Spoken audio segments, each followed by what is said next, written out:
What's going on, guys? Super Insane 18 here, and today I am bringing you an updated Floowandereeze deck profile. It's been quite some time since I brought you guys one of these, and it is one of my favorite decks of all time, so I figured we were about due, and there have been a lot of changes since the last one that I did. As you can probably see, we're just going to go ahead and address the elephant in the room. We do not have an extra deck, and that is because of kashtira. If you don't have an extra deck, they can't Diablosis you. If they can't Diablosis you, they can't lock out all your zones, so you don't have to worry about that, which is a huge threat for this kind of a strategy, especially if they were to 5-zone lock your spell and trap zone. Then it loses a lot of consistency, but you might be thinking we lose consistency anyway. With no extra deck means we can't play Prosperity, we can't play Extravagance, but we do have a lot of new consistency cards as well, so we're going to go ahead and show you guys the build. Okay, so to start things off, it is going to be a very standard lineup of the Little Birds. We have 3 copies of Robina. Of course, that is with also 3 copies of Eaglin, and then we have our 1 Stree and our 1 Talkin, and that's going to be it for the Little Birds, but we do have an honorary Little Bird, and that is going to be DD Crow.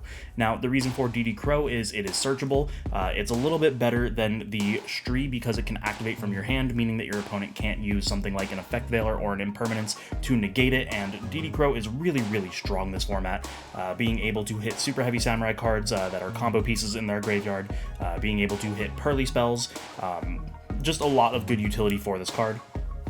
But that's going to be it for the level 1s. Now on to the bigger birds. We are on 3 copies of Floowandereeze and Empin, and this is because we want to usually summon this 2 times a turn now, and there are a lot of ways in which we can do that, but the reason that you want to do that is so that you get 2 searches. If you didn't know, nothing on Empin is once per turn, so you are able to summon it multiple times, get multiple searches, get multiple additional summons off of it as well, and that is very strong because then you can end on something like the Trap and the Continuous, which we'll get into later, but that makes it very hard for your opponent to out your board.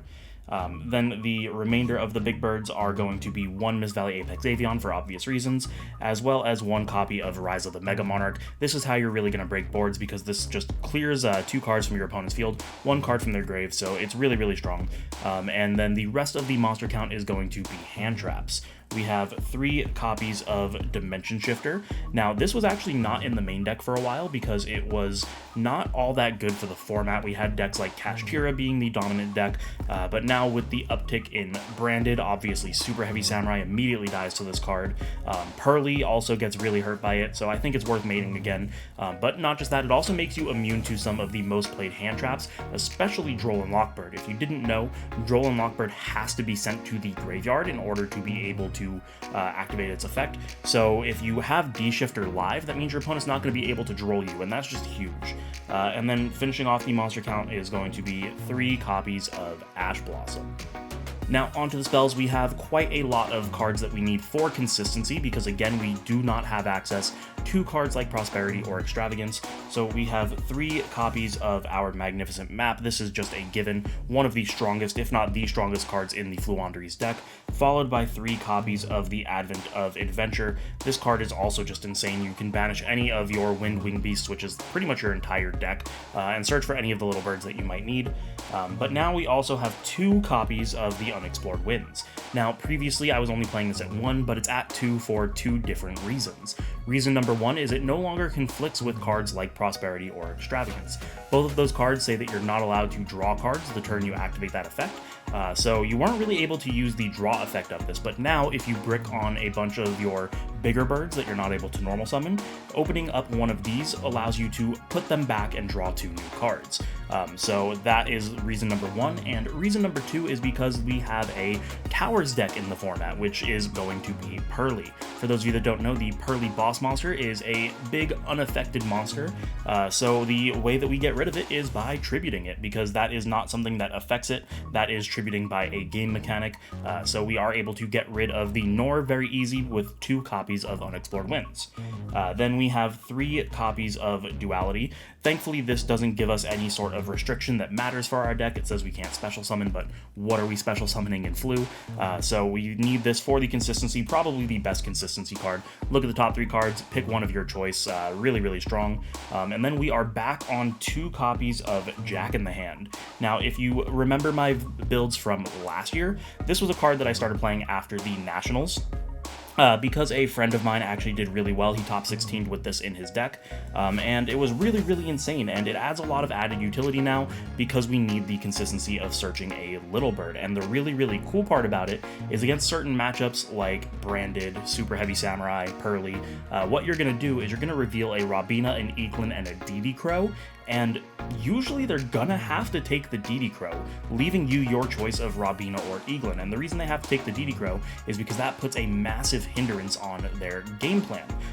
For example, if you're against Super Heavy Samurai and you reveal the DD Crow and they let you take it, like, because you could be bluffing, you might have the Robin, you might have the Eklund, they don't know. The safest play for them is to take the DD Crow. If they don't take the DD Crow, you take the DD Crow, and then when they do something like Scarecrow, discard, target the Soul Piercer, you can DD Crow the Soul Piercer, and that will pretty much end their turn. They need a really good hand at that point to recover.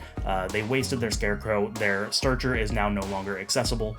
So yeah, I think Jack in the Hand is an incredible card, definitely need to play it.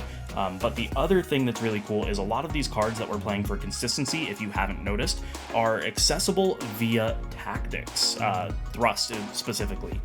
So yeah, like the Jack in the Hand, the Duality, the Terraforming that we're obviously playing, this is also accessible via the thrust. And the final consistency card that we're playing is going to be the Time Tearing Morganite, which is also accessible via thrust. Now, this card is something that I've been on the fence with for a long time since it came out. I mean, it can't be that long. CYAC's only a few weeks old.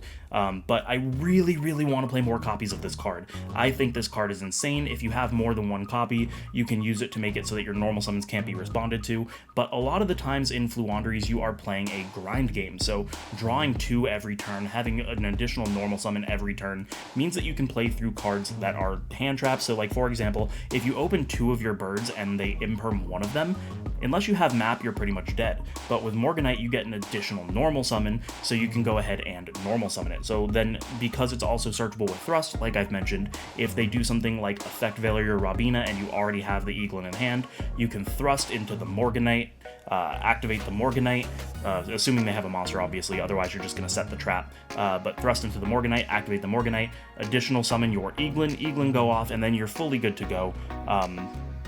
So yeah, I think that Morganite's really cool. I really wish that I could play 3 of it, but unfortunately there just isn't enough room. We are already at 41 cards, so some concessions had to be made. If you guys have a build that plays 3, definitely let me know. I really want to, but let's go ahead and move on. We have 2 copies of Triple Tactics Thrust. Again, this just searches you for a lot of your stuff. Going into turn 1, if your opponent has no monsters, you're able to set the Floowandereeze trap, and that is just another normal summon on their turn. So even if they end your turn, you get another turn during their turn, which is really cool. You can search for the Terraforming to get your map, which map will also give you an additional normal summon, assuming you have another Little Bird. You can search the Morganite, the Jack in the Hand. There's so many different things that you can do with the Thrust in this deck that is just incredible. So the last 2 spells that we are playing are, of course, going to be target specifically for Thrust, and that is going to be 1 copy of Triple Tactics Talent and 1 copy of Dark Ruler No More. I don't think you need to play more than 1 Dark Ruler No More, but it's really good into an opposing board if you are going second. They activate a monster effect, you thrust into the Dark Ruler their board, then you can start doing things like Ryza spinning it away and been swinging over stuff.